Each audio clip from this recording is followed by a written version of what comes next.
ॐ विश्वानिदेव सवितरितरुतानि वरासु यद्भद्रं तन्नयासु।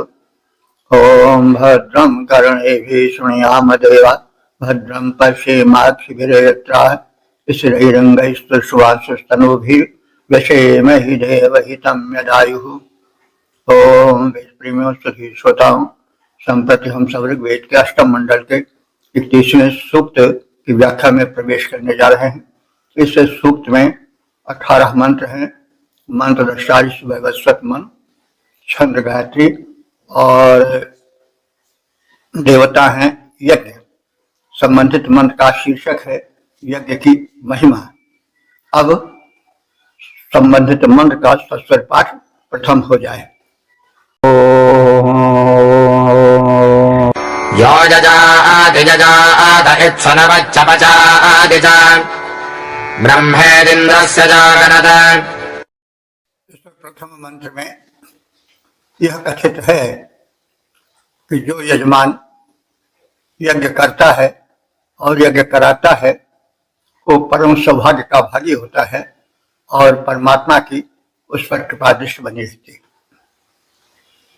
यह माने जो यजमान यजाति यजात च, जो यज्ञ करता है और यज्ञ कराता है दूसरों से, सोनवत पचति, और जो सोमरस को निचोड़ता है तथा दूसरों से वैसे ही निचोड़ने का कर्म कराता है और सोमरस को यज्ञ में देवताओं के हित प्रस्तुत करता है, वह इंद्र से ब्रह्म इति चाकनत, वो जो देवराज इंद्र है उनकी कृपा और उनके द्वारा प्रदत्त ज्ञान का भागी होता है, उसको उपलब्ध करता है।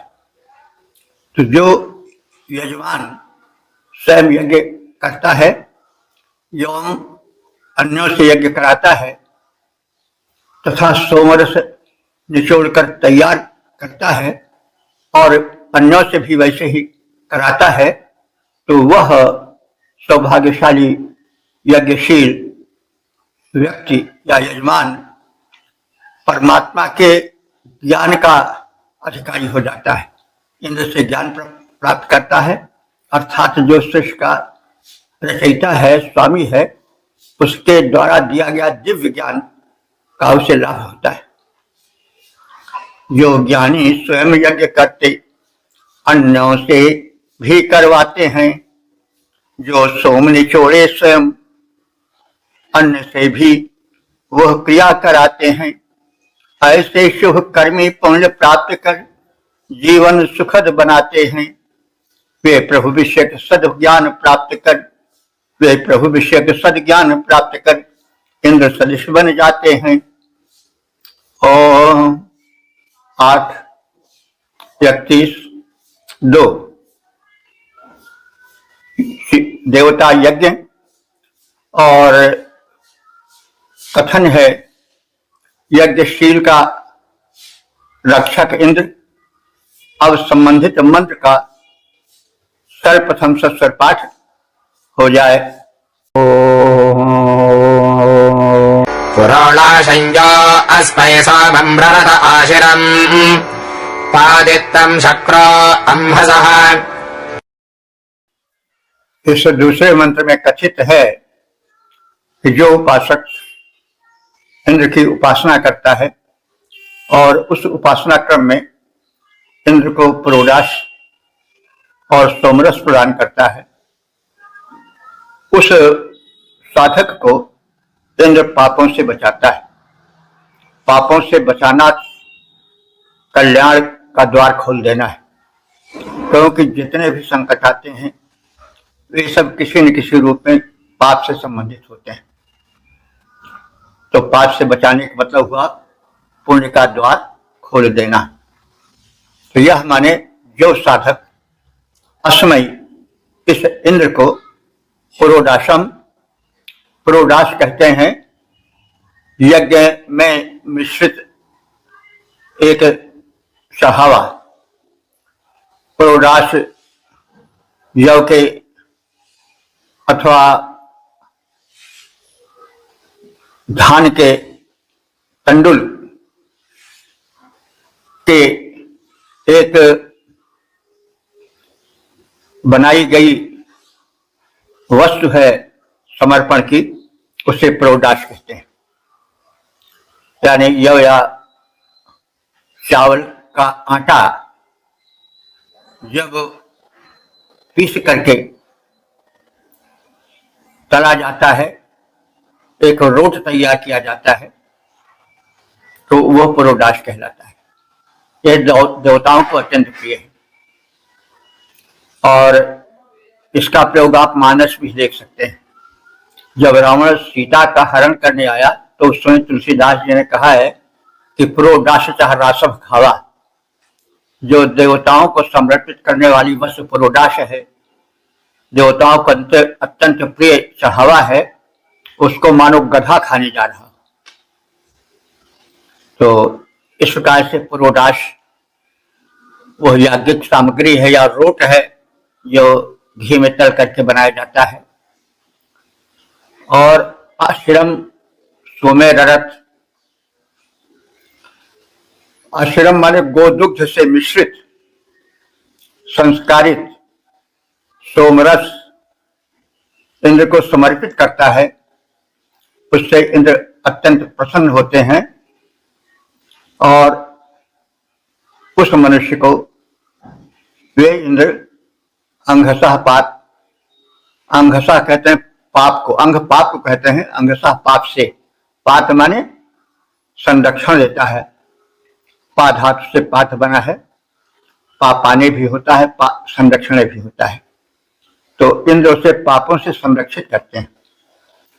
जो प्रोडाश तथा गोदुग्ध मिश्रित संस्कारित सोमरस इंद्र को समर्पित करता है, उसे इंद्र पापों से बचाते हैं। पापों से बचाने का मतलब हुआ उसका कुशल क्षेम वहन करते हैं। जो प्रोडाश गोदुग्ध मिला, जो प्रोडाश गोदुग्ध मिला रस सोम इंद्र को चढ़ाता है, उस यज्ञ क्रिया संपादक को पापों से इंद्र बचाता है।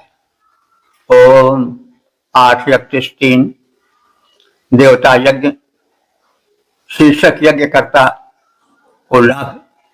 अब संबंधित मंत्र का सर्वप्रथम सस्वर पाठ हो जाए। तस्य द्यवां असत्रथो देवजो दस्सशो शमदान् विश्वा वन्वन्न मित्रियान्। इस तीसरे मंत्र में यज्ञ करता और भगवत भक्त से क्या लाभ होता है इसका कथन है। तो यज्ञ करता भौतिक समृद्धि पाता है, धन धान से युक्त होकर शत्रु बाधा से मुक्त होता है, आदि आदि कथित हैं। तो तस्य उसके यानी यज्ञ करता भगवत भक्त के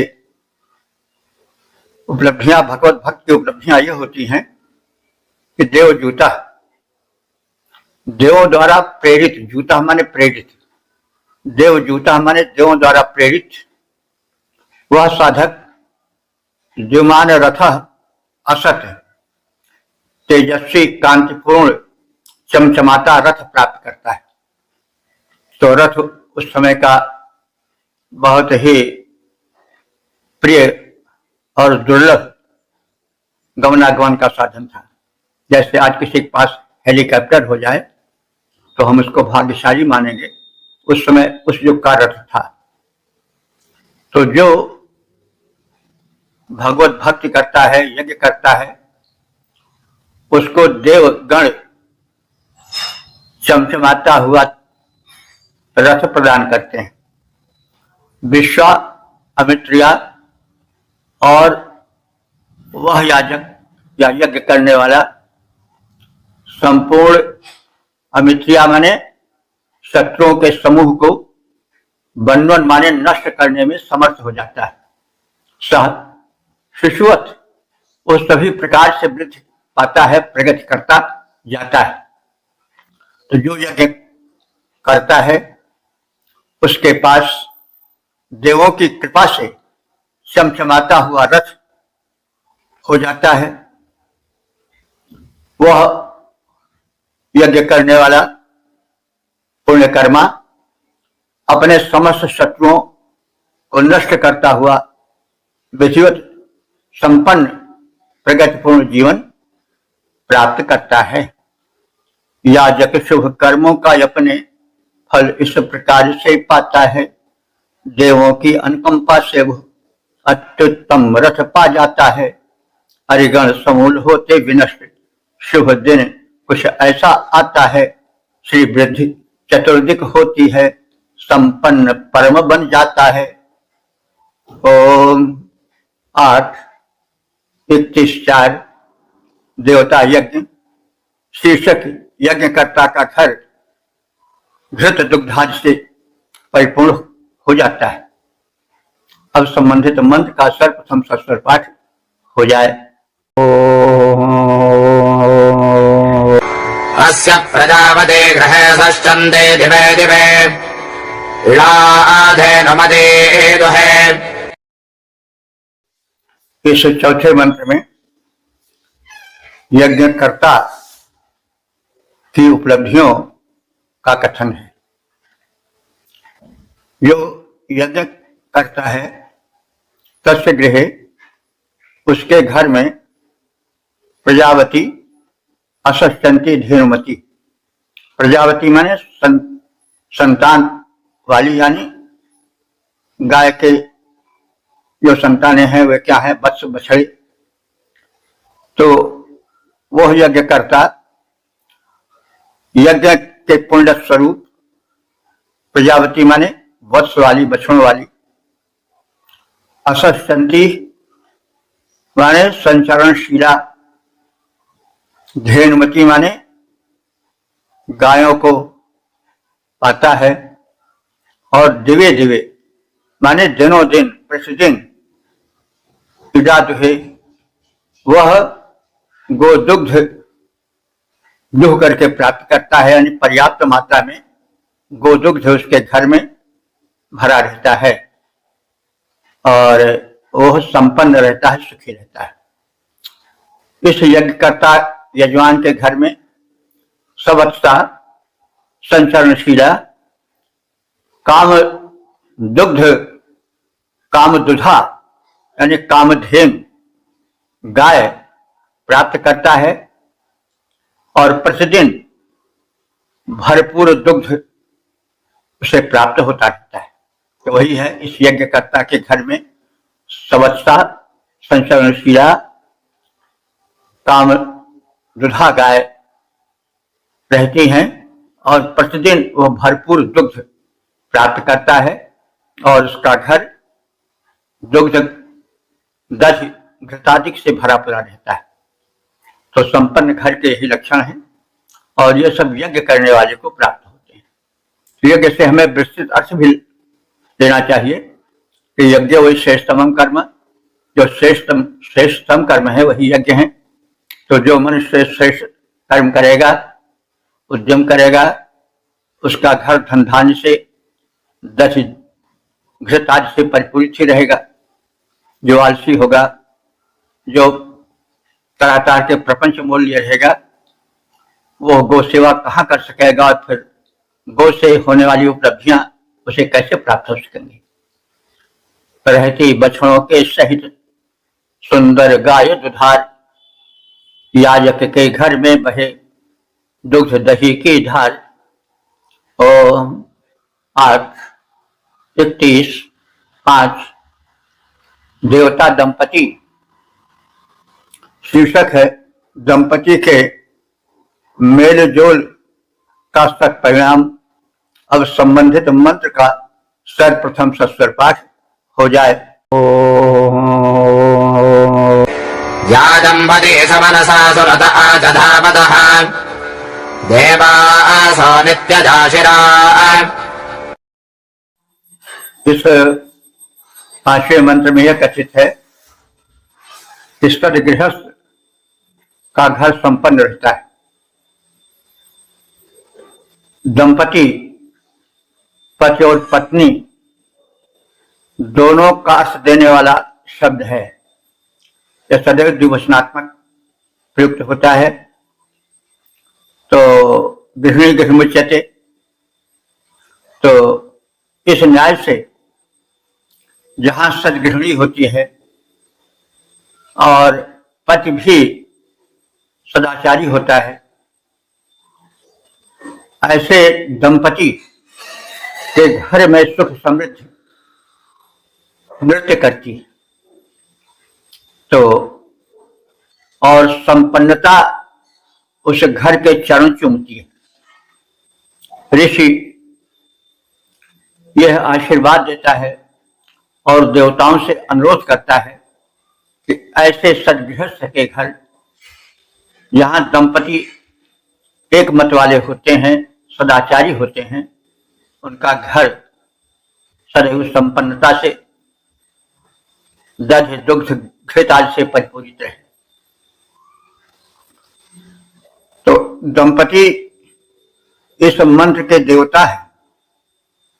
कभी कभी सामान्यों के मन में ऐसा विचार आ सकता है कि भाई दंपति पति पत्नी देवता बन गए, तो यहाँ जो सदगृहस्थ देवता ही है। लेकिन यह वाक्य कहा है, यस वाक्यम स ऋषि, जिसका वाक्य होता है, जो मंत्र का रचनाकार होता है या मंत्र दृष्टा होता है, वह ऋषि है। यस वाक्यम स ऋषि।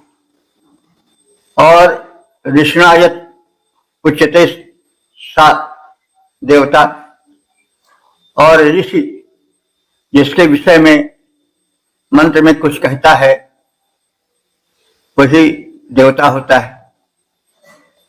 देवता जिसके विषय में ऋषि कहे विशेष रूप से, वह सब देवता ही हो जाता है।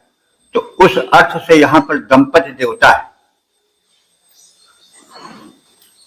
तो जो दंपति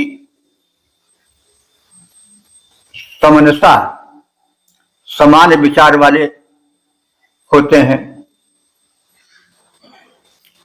पति और पत्नी में मतैक्य होता है, वह घर संपन्न होता है। ऐसा भी देखा जाता है कुछ अभागा घर कि जो पति कहे पत्नी उसके विपरीत चलती है, और उनमें मत वैभिन्न कलह नित्य मची रहती है। तो घर संपन्न और सुखी कैसे हो सकता है? तो ऋषि यह बताना चाहता है कि घर में दंपति यानी पति और पत्नी मतैक्य वाले हों। यह नहीं कि एक आज कहे कि यह हो तो दूसरा, तो एक दूसरा कहे नहीं ऐसा नहीं होगा, उसके उल्टा कहे, तो उस घर में दारिद्र्य रहता है, सुख समृद्धि बहुत दूर रहती है। और यह नहीं कि मतैक्य हो तो फिर सत्कार्य दूर हो जाए कि आज शराब पी जाएंगे तो शराबें दोनों कहें ठीक है, आज को कृत्य किया जाए तो कहा जाए दोनों मिलते यह कहें कि ठीक है यही हो। नहीं, दोनों मिलकर सत्कर्म में लगे रहें और यज्ञशील जीवन बितावें। सूनुता माने सोमरस निचोड़ें। सोमरस निचोड़ने का मतलब हुआ यज्ञीय जीवन बिताना और उसके लिए तैयारी करना। तो जो दंपति सोम निचोड़ते हैं और चौ धावता और सर्वत्र पवित्रता रखते हैं, जिसे यहाँ पर धा शब्द है, धावता, तो धावती का मतलब हुआ धा धातु जो है वह दौड़ने के अर्थ में, चलने के अर्थ में और पवित्रता रखने दोनों अर्थ में प्रयोग होती है। आच धावता वैदिक व्याकरण में तो यही है, लौकिक में भी होगा। धा धावने और पवित्र दोनों अर्थों में प्रयुक्त है। तो जो दंपति अपने घर को पवित्र रखते हैं, यानी साफ सफाई हो, साथ साथ यज्ञ आदि के धुआं से पवित्र होता रहे। पवित्रता सद्विचारों में भी होती है, पुण्य कार्यों में भी होती है। तो जिस घर में पवित्र कार्य होते हैं, पवित्र विचार होते हैं, घर में साफ सुथरा बनाए रखा जाता है,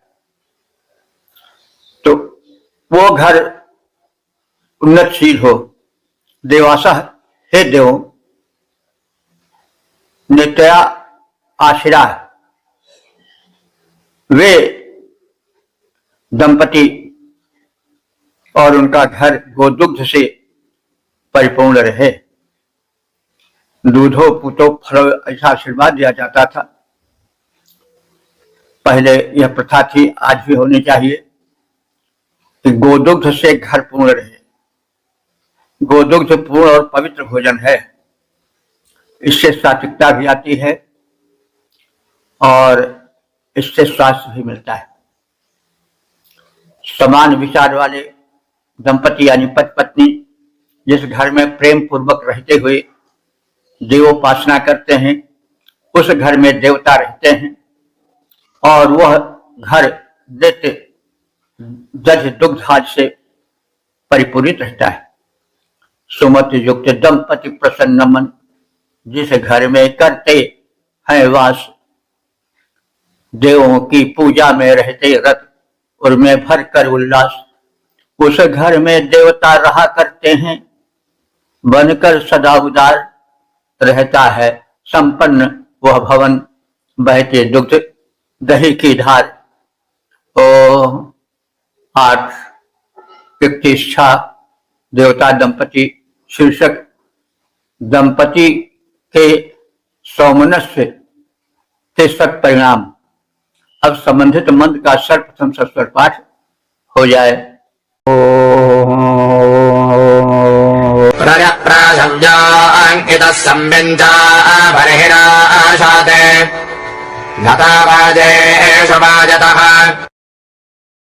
इस छठे मंत्र में यह कथित है कि जहां दंपति यानी पति पत्नी सहयोगपूर्ण जीवन बिताते हैं, यज्ञ करते हैं, सत्कर्म करने के लिए उद्यत रहते हैं, वो घर फलता फूलता है। वहां धन धान्य और खाद्यान्न की कमी नहीं रहती है। आदि बातें कथित हैं। ता माने वे दोनों यानी दंपति पति पत्नी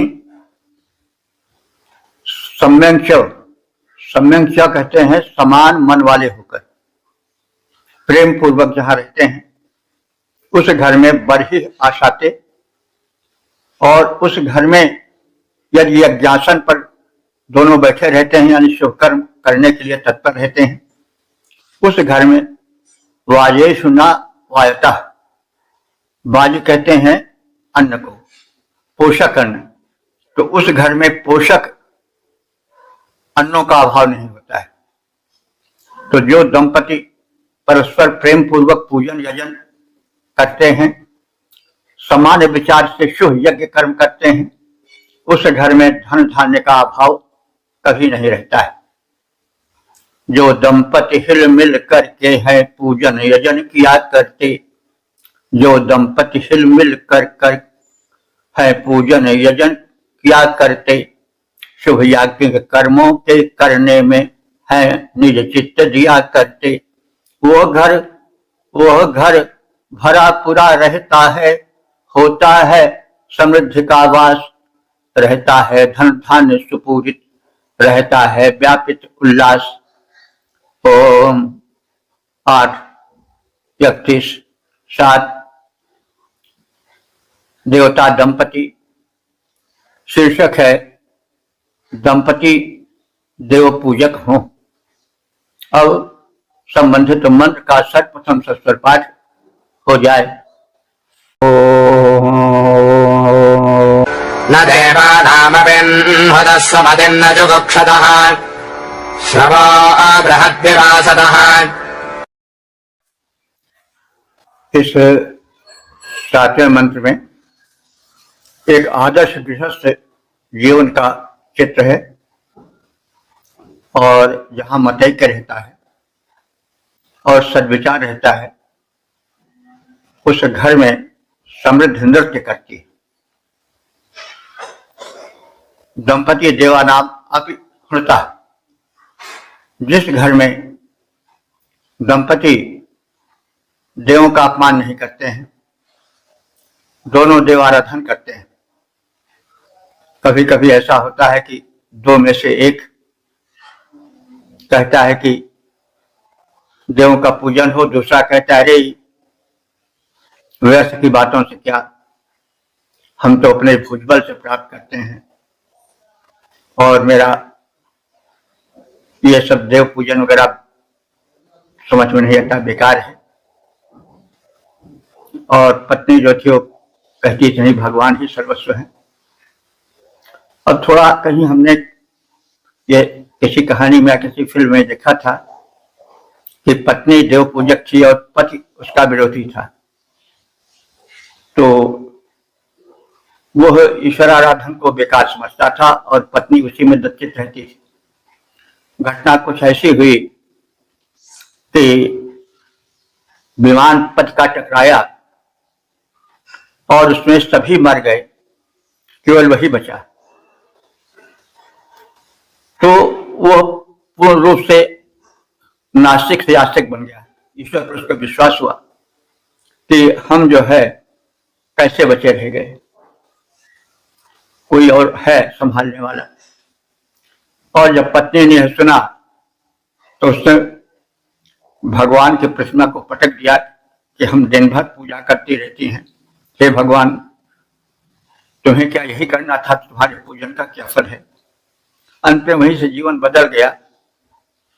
तो बहरहाल एक ये तो बात है विचार वैभिन्न का, यहाँ थोड़ा विचार वैभिन्न है भी परिस्थितिवश।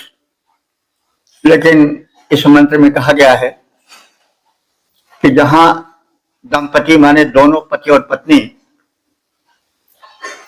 परमात्मा की उपेक्षा नहीं करते हैं, धर्म कर्म में समान रूप से लगे रहते हैं और अपने विवेक को नहीं खोते हैं। विवेक खोने का मतलब क्या हुआ कि थोड़ा कष्ट पड़ गया तो हम भगवान को गाली देने लगते हैं या उनका अपमान करते हैं कि तुम कुछ नहीं हो।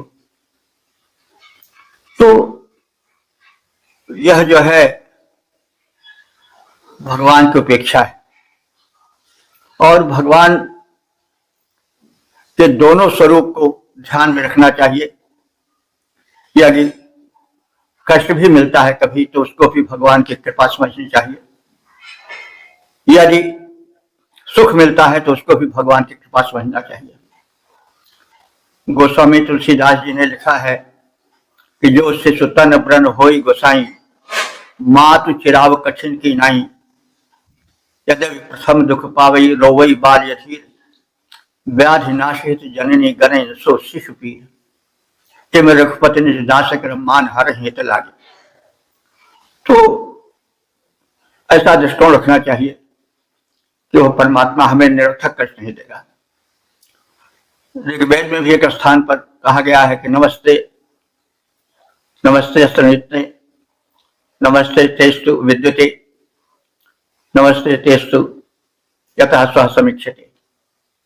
तुम्हारे गर्जन का बंधन, रूप विद्युत का अभिनंदन, मुझे दोनों ही हैं स्वीकार।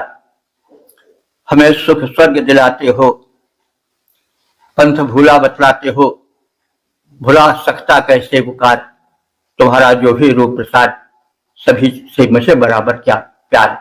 नमस्ते स्मृत्वे नमस्ते विद्युते, मतलब यह है तुम्हारे गर्जन का भी स्वागत है और तुम्हारे विद्युत से फैलाए चमक का भी स्वागत है। तो विद्युत जो है वो कृपा का प्रतीक है, वो चमकती है तो अंधेरा दूर हो जाता है और गर्जन से उसके कठोर रूप का जो है वो आभास होता है। लेकिन समर्पित भक्त कहता है कि नमस्ते विद्युत, तुम्हारे विद्युत को भी नमन है नमस्तेस्तु अस्तनित्वय। अस्तनित्व कहते हैं गर्जन। हे भगवान अथवा हे मेघ रूप भगवान, तुम्हारा गर्जन भी हमारा हित करने वाला है, तुम्हारे द्वारा विद्युत भी हमारे हित के लिए है। तो गर्जन एक कठोर रूप का और विद्युत का चमकना एक कोमल प्रकाशक रूप का चित्रण करता है। लेकिन ऋषि कहता है नमस्ते विद्युत, तुम्हारे विद्युत को भी नमन है। नमस्ते अस्तमेत, तुम्हारे गर्जन का भी बंधन है। यतः स्व समीचे, तुम हमें स्वर्ग दिलाते हो, हम तुम्हारे इन दोनों कठोर और कोमल रूपों को कैसे भुला सकते हैं। तुम्हारा जो भी रूप प्रसाद, सभी से मुझे बराबर प्यार। कभी वन मेघ उमड़ते हो, गगन से घिरे घुमरते हो, गरज उठते हो बारंबार। कभी वन विद्युत आते हो, राह भूली बतलाते हो, भुला सकता कैसे उपकार। मुझे सुख स्वर्ग दिलाते हो, सदा कल्याण कराते हो, भुला सकता कैसे उपकार। तुम्हारा जो भी रूप प्रसाद, सभी से मुझे बराबर प्यार। तो यह समर्पित भावना है। तो समर्पित भावना रहनी चाहिए। इस मंत्र में यह बताया गया है कि भगवत भक्त का देवोपासना का बल दंपति में होना चाहिए।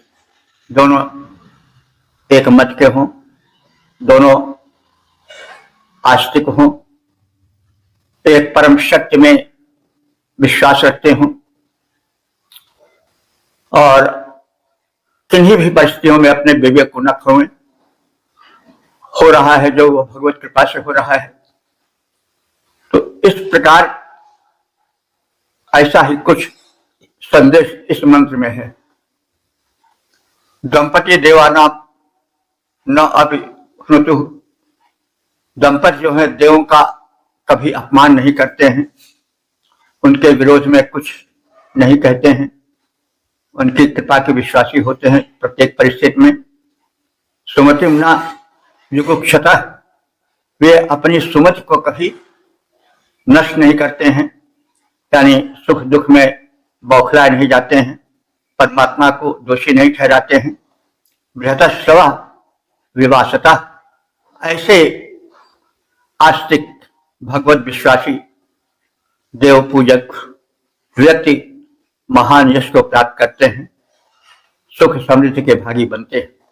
वे दंपति देवों की उपेक्षा नहीं करते, जो सद्विचारशील हैं, वे सदैव देव कृपा पर विश्वास करते हैं और किसी भी स्थिति में अपने विवेक को नहीं खोते। अतः वे महान यश के भागी बनते हैं।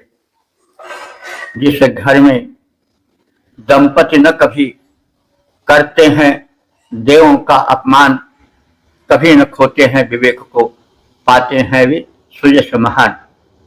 ओम 8:31 देवता दंपति शीर्षक सत्कर्मी दंपति की उपलक्षणा। अब संबंधित मंत्र का सर्वप्रथम सस्वर पाठ हो जाए। पुत्रिडाता कुमारिडा विश्ववाजुर्व्यश्वदः उभाहिरण्यवेशसा। इस अक्षय मंत्र में पति पत्नी यानी दंपति यदि समान विचारधारे वाले भगवत उपासक हुए तो उनको क्या फल मिलता है, यह कथित है। ता उभा, ता माने तौ, उभौ, वे दोनों पति पत्नी यदि सत्कर्म में संलग्न रहे, यदि उनमें सुमति रही, सद्धर्मिता रही, तो वे हिरण्यपेशसा सोने के आभूषणों से आभूषित रहते हैं, यानी धन धान्य से संपन्न रहते हैं। पुत्रिया कुमारियां पुत्र और पुत्रियों के साथ, कुमारों के साथ विश्वम आयु वैष्णुता, संपूर्ण आयु दीर्घायु से वे संपन्न होकर उसका उपभोग करते हैं, स्वस्थ रहते हैं, संपन्न रहते हैं। विश्व माने संपूर्ण आयु, माने आयु, संपूर्ण आयु 100 साल की मानी गई है। उसमें वे व्यसनता माने सुखोपभोग करते हैं, वे लंबी आयु पाते हैं और स्वस्थ आयु पाते हैं। यह तथ्य है। देवोपासक वे दोनों पति पत्नी संपन्न रहते हैं और स्वर्णाभूषणों से आभूषित रहते हैं। पुत्र पौत्रादिकों के साथ प्रसन्नता पूर्वक वे दीर्घायुष्य का उपभोग करते हैं। देवोपासक दंपति स्वर्ण भूषण से सज जाते हैं।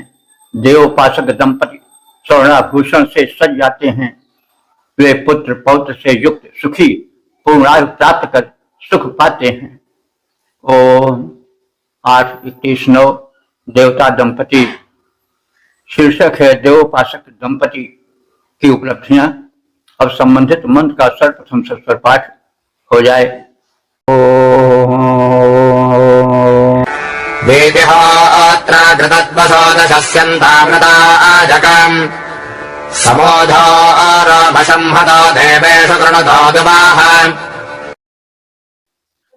इस नवे मंत्र में जो भक्ति भाव भरी जिंदगी के स्वामी होते हैं, यानी जिनका जीवन देवोपासना में बीतता है, भक्ति भाव से भरा होता है और जो दान वृत्ति अपनाते हैं, धन का संचय केवल अपने लिए ही नहीं करते हैं, वे जो सुखप्रद अन्न को दान में देते हैं, क्योंकि अन्नदान सबसे बड़ा दान होता है। वे पाते क्या हैं? गोधन पाते हैं और अमृत पाते हैं। इस प्रकार से इस मंत्र में कहा गया है कि सदाचरणशील दंपति को क्या क्या उपलब्धियां होती हैं। वीतिहोत्रा, जो दंपति तेज युक्त, भगवत भक्त युक्त, प्रभावशाली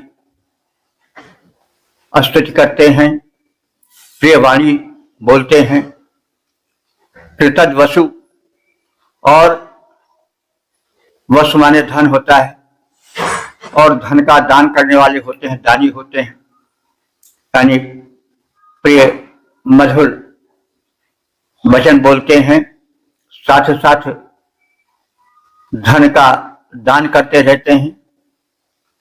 कम दक्षता, कम माने होता सुखप्रद, कम आनंद को कहते हैं। दक्षता माने देने वाले होते हैं, जो सुपात्रों को पौष्टिक अन्न प्रदान करने वाले होते हैं। ऐसे दंपति की उपलब्धियां क्या होती हैं? ऊधा रोमशम संखता, वे ऊधा माने बड़े स्तनों वाली, दूध देने वाली गायें प्राप्त करते हैं, और रोमशम संखता, बड़े बड़े रोयों वाली भेड़ें प्राप्त करते हैं। जब बड़े बड़े रोए रहेंगे तो भेड़ों से उत्तम ऊन प्राप्त होगा और फिर उससे ऊनी वस्त्र आदि बनेंगे। और इस प्रकार से खान पान और आहार विहार वस्त्र आदि से वे दंपति सदैव सुखी रहेंगे। अमृताय अमरत्व के लिए देवेश दुआ कृता, वे दंपति सदैव देवों की स्तुति करते हैं। यानी इसमें यह बताया गया है कि एक तो दंपति प्रिय वाणी बोलने वाले हों, भगवत भक्त हों, दानी हो और अमृत प्राप्त करने के कांक्षी हो, देवोपासक हो, तो ऐसे दंपति जहां होते हैं वो घर सुख और सौभाग्य से भरा रहता है। वहां पर सुख और सौभाग्य सदैव अपनी कृपा दृष्टि रखता है, सदैव उस घर में निवास करता है। तो जो दंपति भक्तिपूर्ण भाव भरी वाणी का उच्चारण करते हैं और देवों की स्तुति करते हैं, यानी भक्ति भाव से भरे रहते हैं, जो दान देते हैं, दानी होते हैं और भूखों को अन्न प्रदान करते हैं, वे देवोपासक दंपति बड़े बड़े स्तनों वाली दुधार गायें प्राप्त करते हैं और लंबे लंबे रोमों वाली भेड़ें प्राप्त करते हैं और अमृत का उपभोग करते हैं। तो इस प्रकार से एक सुखी सौभाग्य और संपन्न गृहस्थी का चित्रण किया गया है। लेकिन जहां दंपति उक्त भाव से युक्त होते हैं, तो जो दंपति स्तुति करते हैं, जो दंपति स्तुति करते हैं, देते अन्न और धन दान, उनको जीवन में मिलती जाती उपलब्धियां महान। वे भारी स्तन वाली गायें, रोमों वाली भेड़ी अनेक, रोमों वाली भेड़े अनेक पाते हैं अमृत और पाते जीवन में सुख प्रत्येक। इस प्रकार से हम देखते हैं कि वेद में केवल स्वस्य वाचन ही नहीं है, वेद में परिवार कैसा हो, वेद में दंपति कैसे हो, वेद में संबंध कैसे हो, वेद में आचरण कैसा हो, यह सब है। कोई ऐसी वस्तु नहीं है जो वेदों में न हो। इस कारणों से वेदाध्ययन परमावश्यक है। कुछ लोग समझते हैं कि बस वेद में स्वस्य वाचन हो जाए, बस वही है वेदों में सब कुछ है, जो कहीं नहीं है वो वेद में है।